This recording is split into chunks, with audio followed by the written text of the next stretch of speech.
Hey guys, so today we have 25 questions based on the menstrual cycle. This will help you practice for your registry exam as well as any exams or quizzes you have within OBGYN throughout your ultrasound course. If you like these questions and you think that it helped you grasp the information, I will have a PDF down in the description box with the questions, answers, as well as detailed explanations. Alright, let's get started. Which hormone is secreted by the hypothalamus to stimulate the anterior pituitary gland? And the correct answer is C, GnRH. The hypothalamus releases gonadotropin-releasing hormone, GnRH, which stimulates the anterior pituitary gland to release FSH, follicle-stimulating hormone, as well as LH, luteinizing hormone. What hormone triggers ovulation? And the answer is B, LH. Around day 14 of the menstrual cycle, there is a surge in LH, which stimulates the Graafian follicle to rupture, resulting in the release of an egg during ovulation. Which hormone maintains the thickness of the endometrium in the second half of the menstrual cycle? B, progesterone. Progesterone is produced by the corpus luteum, and that maintains the endometrial lining during the luteal phase to prepare for potential implantation. What hormone stimulates ovarian follicles to develop? C, FSH, or follicle-stimulating hormone. FSH is released by the anterior pituitary gland. This stimulates ovarian follicles to grow and mature during the follicular phase. Which hormone is responsible for thickening the endometrium during the first half of the menstrual cycle? A, estrogen. Estrogen is produced by the theca and granulosa cells within the maturing follicle. This stimulates the proliferation or thickening of the endometrium during the proliferative phase. Which phase begins on day 1 of the menstrual cycle? C, the follicular phase. The follicular phase begins on day 1 of your menstrual cycle, when FSH stimulates follicle development. What structure forms after ovulation from the residual cells of the Graafian follicle? B, the corpus luteum. After ovulation, the ruptured Graafian follicle transforms into the corpus luteum, which then produces progesterone. What happens if fertilization does not occur? C, the corpus luteum regresses into the corpus albicans.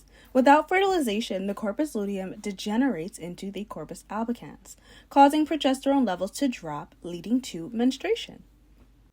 What phase follows ovulation in the ovarian cycle?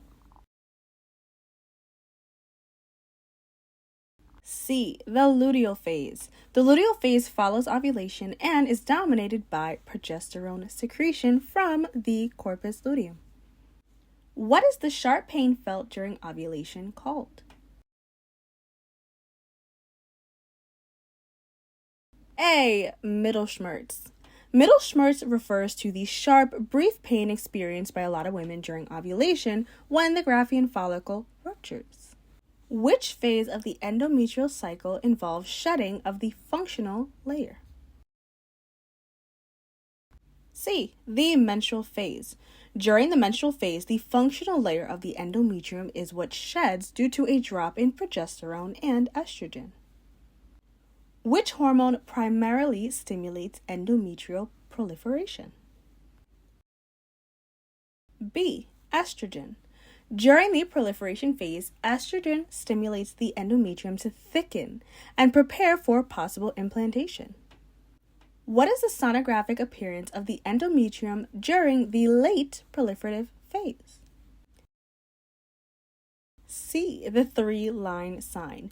The 3-line sign indicates a trilaminar appearance of the endometrium, representing the functional layer and the basal layer.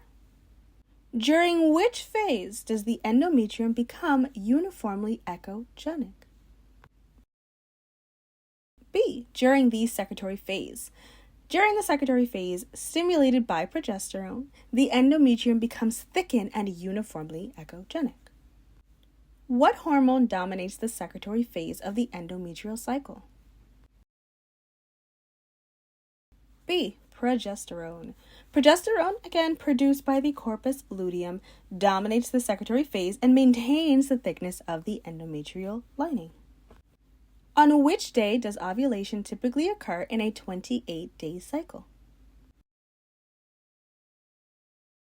B. Day 14. Ovulation typically takes place around day 14 in a standard 28-day menstrual cycle. What is the function of the corpus luteum? C. To maintain progesterone levels. The corpus luteum produces and maintains progesterone to support a potential pregnancy. Which hormone level drops if implantation does not occur?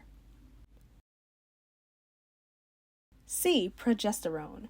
Without implantation or pregnancy, progesterone levels will drop, leading to endometrial shedding.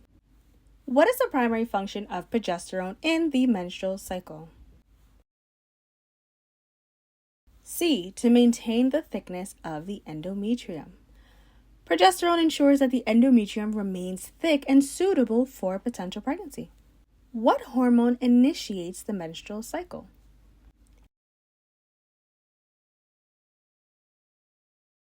A. GnRH, gonadotropin releasing hormone. GnRH is released by the hypothalamus, and that triggers the release of FSH and LH from the anterior pituitary gland, starting off the menstrual cycle.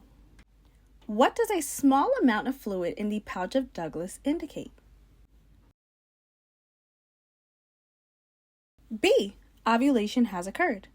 Post-ovulation fluid from the ruptured follicle may collect in the pouch of Douglas. What is the size threshold for a Graafian follicle to be considered a cyst? 2.5 centimeters. A Graafian follicle that exceeds 2.5 centimeters may be considered a cyst.